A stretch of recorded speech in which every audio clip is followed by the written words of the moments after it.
From the dojo to the octagon. This is Budocast, your source for the latest in martial arts news, culture, and competition. From breaking fight results to evolved techniques, we cover it all. Let's get into it. Yeah, let's do this. I'm excited. So we've got an absolutely massive stack of sources for you today. Huge stack. Right. I mean, we're talking a collection of recent articles covering everything from the UFC to the PFL. Yep. And we're really diving deep into dramatic fight fallout, major tactical shifts inside the cage, the whole business of roster building, and I think this is the most fascinating part, the sheer psychological toll of the fight game. Oh, the psychology is, it's everything in this sport. I mean, it dictates who survives and who fades away. Exactly. So our mission for you on this deep dive is to trace what we're calling the life cycle of a mixed martial artist. The whole journey. The whole journey, yeah. Yeah. Starting from surviving that catastrophic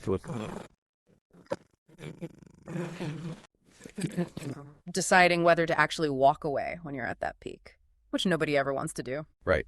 And then we'll get into the tactical evolutions you need just to survive as you age, and finally, how these massive promotions rebuild their rosters when the legends inevitably leave. It's a brutal cycle, honestly. Unforgiving. It really is. Okay, let's unpack this.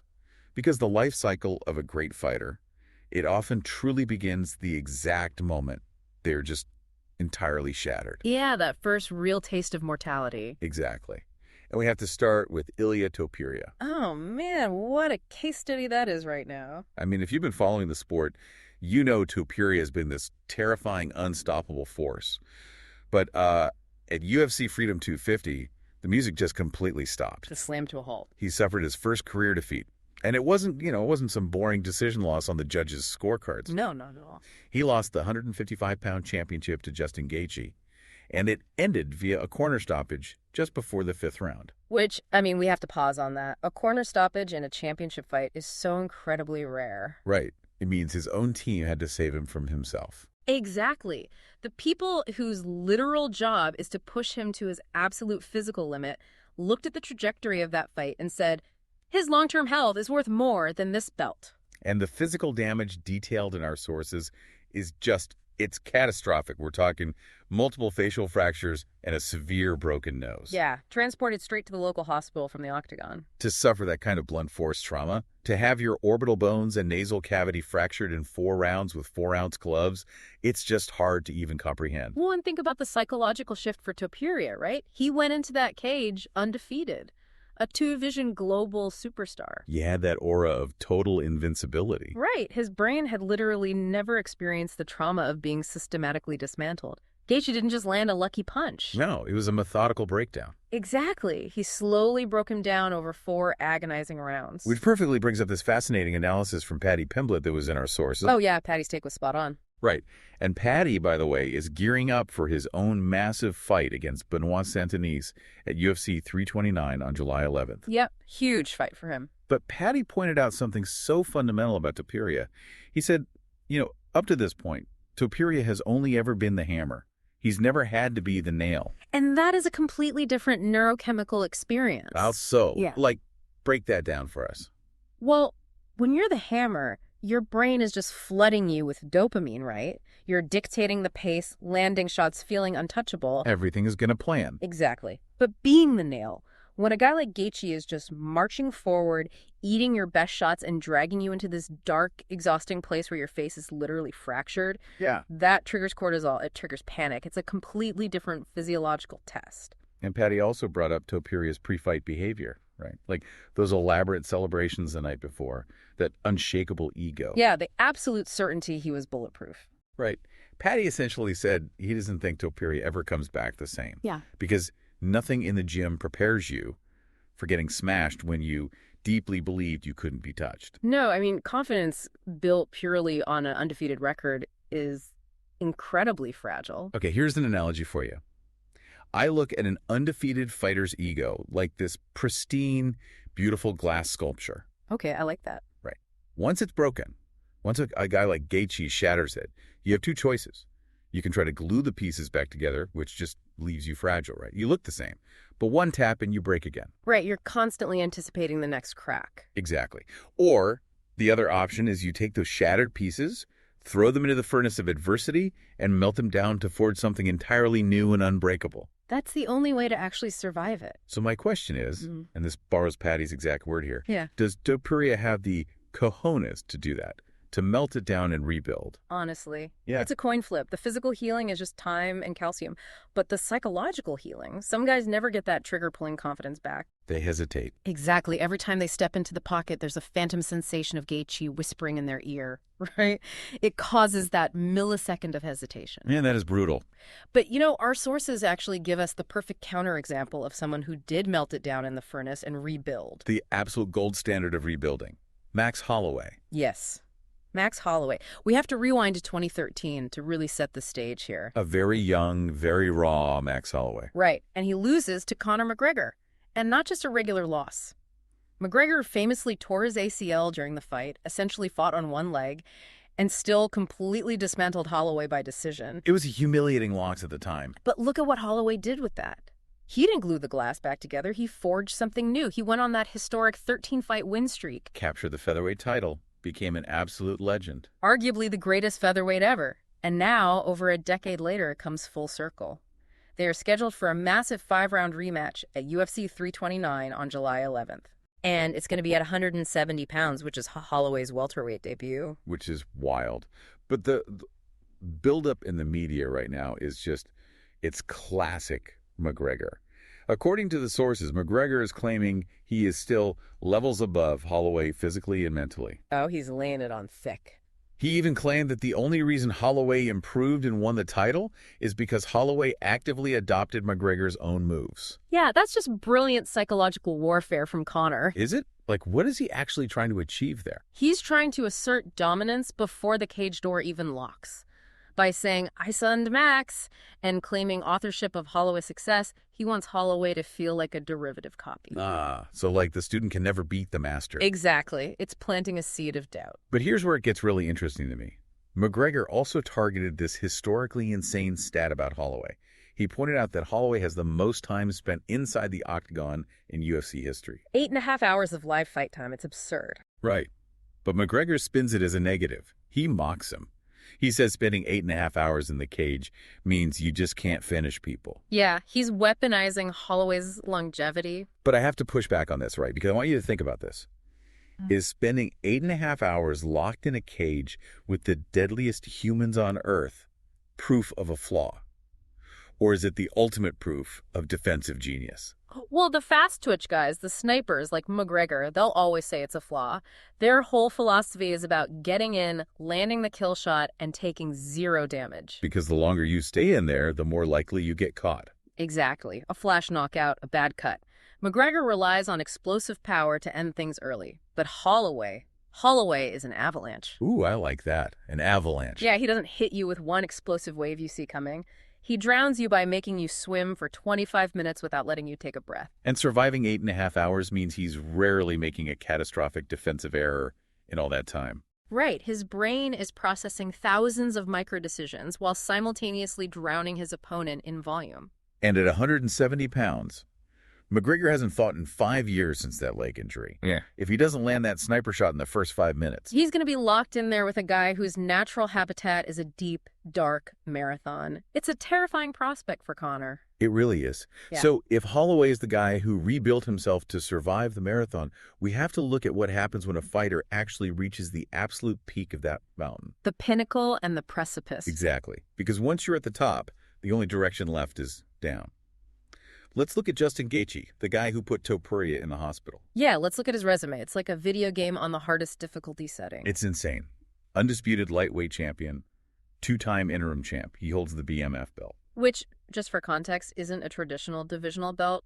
It's specifically for guys who exemplify pure, unadulterated violence. Right. Fighting anyone, anywhere. And here is the craziest stat. Gaethje has 17 post-fight bonuses. That number is just... It's hard to even contextualize. He's third all-time, behind Charles Oliveira, who has 21, and Cowboy Cerrone, who has 18. But Gaethje did it in way fewer fights. His ratio of violence to octagon appearances is unmatched. But getting a fight of the night bonus 17 times means you are taking massive cranial trauma. You are walking through fire. Yes. You are trading years of your life for $50,000 checks. It takes an incomprehensible toll on the skeletal and nervous systems. Which makes Georges St-Pierre's recent comments about Gaethje so incredibly poignant. GSP is a legend, and his advice to Gaethje was just chillingly blunt. Retire right now. And when GSP speaks on retirement, everybody listens, because he's the mythical creature who actually walked away on top with his health and wealth intact. Right. GSP talked about that psychological trap, always wanting just one more fight. He pointed to Demetrius Johnson's philosophy, basically asking, what else does Gaethje have to prove? He did it all. The one more fight syndrome is so dangerous because the physical decline happens microscopically. You don't realize you're a fraction of a second slower. Exactly. And in MMA, being a fraction of a second late on slipping a hook means you get concussed. The fighter is always the last person to know their timing is gone. GSP also brought up the business side, speculating that Gaethje is terrified of leaving money on the table. And that lines up perfectly with Gaethje publicly asking the UFC for equity. Yeah, this is where the romantic idea of martial arts crashes into the cold economics of prize fighting. I compare the UFC bonus structure to a casino slot machine, right? Yeah. But the currency you put in is in quarters. It's your long-term brain health. Gaethje pulled the lever 17 times and hit the jackpot.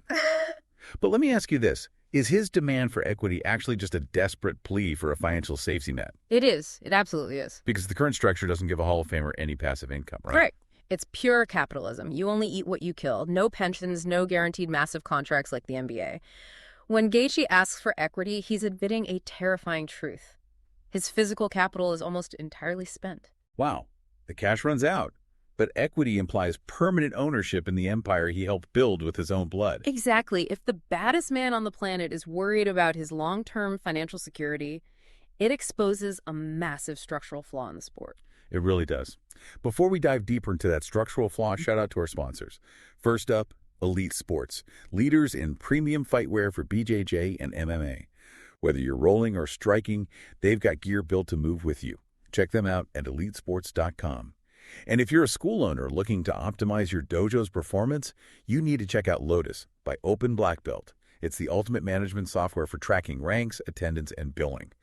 They're currently offering a free trial to our listeners. Streamline your business so you can spend more time on the mats. Visit openblackbelt.com to start your trial today. You can find links for both in the show notes. And if you've got a story, news tip, or question, send it to us at budocast.com. Okay, so jumping back in, we were just talking about Gaethje wrestling with the ambiguity of retirement. But our sources highlight another legend who is scripting a very definitive final chapter. Cris Cyborg. Cris Cyborg, the art of the farewell. The PFL just announced her retirement fight for August 22nd at PFL Tampa. Defending her featherweight title. Right. And her resume is just a historical anomaly. Titles in PFL, UFC, Bellator, Invicta, and Strikeforce. Dominance across multiple eras of the sport. Plus a 9-fight MMA win streak since 2019 and 7 boxing matches since 2022. But they aren't giving her an easy victory lap. They matched her up against Ketlen Vieira. Which is a tremendously dangerous assignment for a farewell fight. Very dangerous. Vieira went 10-5 in the UFC. She just beat Jacqueline Cavalcanti at UFC Fight Night 276. And she has past wins over Holly Holm, Miesha Tate, Kat Zingano. Sarah McMahon, yeah, she is elite and battle-tested. And the PFL CEO, John Martin, literally said Vieira's one mission is to ruin the goodbye. That phrase is so cold, but it perfectly captures the predatory reality of fight promotion. They are actively trying to transfer Cyborg's aura to Vieira. Right. If Vieira wins, she becomes the woman who retired the legend. But psychologically, I question the wisdom of announcing a retirement fight beforehand. It's a massive burden. To me, it's like throwing your retirement party while the building you're in is actively on fire. That's a great way to put it. I mean, Cyborg has one foot on the beach. She's doing video tributes, feeling nostalgic. But Vieira is fighting for her absolute life to steal that aura. Doesn't that put Cyborg at a fatal disadvantage? History says yes, absolutely. To fight at this level, you need a borderline psychopathic focus on destroying the person across from you. Your survival instinct has to be maxed out. And if you're planning the after party? You lose that razor-thin edge. Vieira isn't coming to pay respects. She's coming to violently take the crown. Cyborg has to artificially summon that primal violence one last time, knowing it's the end.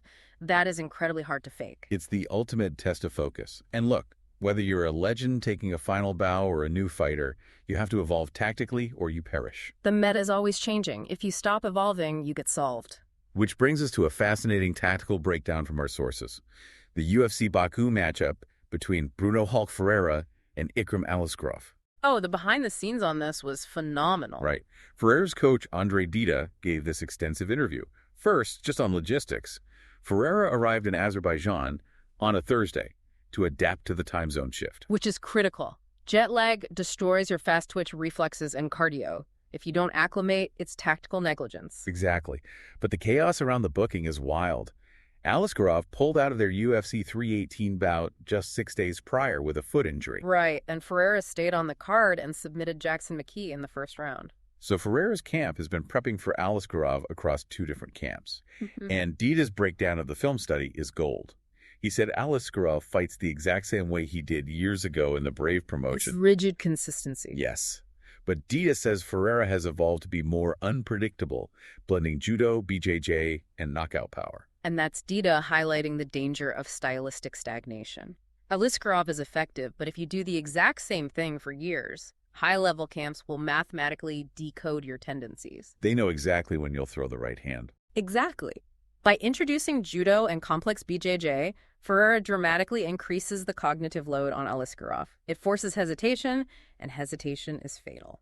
Speaking of specialists versus generalists, Dida also talked about training Mauricio Shogun Rua for a boxing match against Clever Teixeira at Spaten Fight Night 3 in August. Yeah, that's going to be fun. Dida said Shogun is just overjoyed to only train one single discipline after a lifetime of MMA. I bet his knees are thrilled. I compare MMA training to being a decathlete. You know, you have to do the shot put, the hurdles, the long jump, maintaining high-level proficiency in Muay Thai, wrestling, BJJ. It must be exhausting. The cognitive bandwidth is massive. Defending a takedown while checking a kick and managing distance, it's overwhelming. Right. So for Shogun, it must be so liberating to just run the 100-meter dash. Pure boxing. He can just focus on upper body biomechanics and protect his hips and knees from wrestling camps. And talking about biomechanics brings us to the most mind-blowing tactical analysis in the sources. Dida breaking down Alex Poten Pereira losing to Cyril Gane at UFC White House. This is a masterclass in the geometry of weight classes. Right. Pereira moves up to heavyweight as this terrifying boogeyman, and he loses. And Dida pointed out why. Pereira's whole system relied on having a massive reach and range advantage at middleweight and light heavyweight. He was always the longer, taller guy. But at heavyweight against Gane, he surrendered that. Gane is a natural heavyweight with long range, but Dida noted Gane moves like a welterweight. The lateral agility of a much smaller man in a massive frame. I want to push on the physics here. Casual fans obsess over this scale, right? Oh, he's 265 pounds, he hits harder. But doesn't this prove weight classes are more about skeletal structure and leverage than raw mass? Absolutely. The scale just measures gravity's pull. Fight outcomes at that level are dictated by biomechanical leverage. Because if Pereira eats more to weigh 265, his arms don't get longer. Exactly. His signature left hook works because he's striking from a distance where he can reach you, but you can't reach him. Gane's skeletal frame nullified that geometry. He literally lost the geometric advantage. Yep. Gane stood on the outside, landed strikes, and used that bouncing footwork so Pereira couldn't trap him against the fence. It proves adding raw mass doesn't change your bone structure. It's high-level physics masquerading as a fist fight. It really is. And, understanding these complex dynamics isn't just for fighters. It's vital for the massive corporate machines promoting them. The business of building the roster. Exactly. Which brings us to the final piece of the life cycle, the promotional ecosystem. As legends like Cyborg and Gaethje near the exit, promotions have to restock the pond. And the PFL is being incredibly aggressive right now. Very aggressive. Our sources show they just signed 18 new athletes across 9 weight classes from 14 countries. A huge influx of global talent. But the standout names are UFC veterans, guys like Javid Basharat and Daniel Marcos.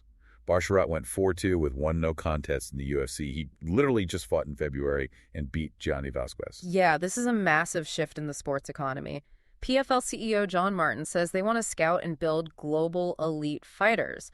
But signing Basharat tells a deeper economic story. Right, because Basharat wasn't some washed-up guy on a losing streak. He had a winning record in the toughest promotion on earth. What does it mean when the PFL starts scooping up active, successful UFC talent? It means the UFC's monopsony is starting to fracture. Monopsony meaning they were the only real buyer of this talent. Exactly. For years, the UFC could suppress fighter pay because there was nowhere else to go for a global, sustainable career. If you got cut, you fell into the regional abyss. Right. But now the PFL has sovereign wealth fund money. And they are saying, we place a higher financial value on the talent the UFC takes for granted. Signing a winning guy like Basharat raises the financial floor for everyone. It gives fighters leverage. I look at the UFC like a bloated Major League Baseball franchise. They have the Contender Series churning out cheap prospects constantly. It's a farm system with way too much talent and not enough main roster spots. So the talent naturally spills over, and the PFL is catching it with an open checkbook. But let me ask you this. Are these 18 signings proof the PFL is a true rival to the UFC? Or are they just a lucrative safety net for UFC castoffs? That is the existential question for the PFL. Right now, they are a very well-funded challenger brand, like a tech startup taking discarded employees from Google or Apple. Right. Competent, but maybe not superstars. Exactly. To become a true equal rival, they need to acquire elite talent before the UFC does, or steal a prime superstar. Basharat builds a strong middle class, but they need their own homegrown John Jones. Until then, they are a safety net.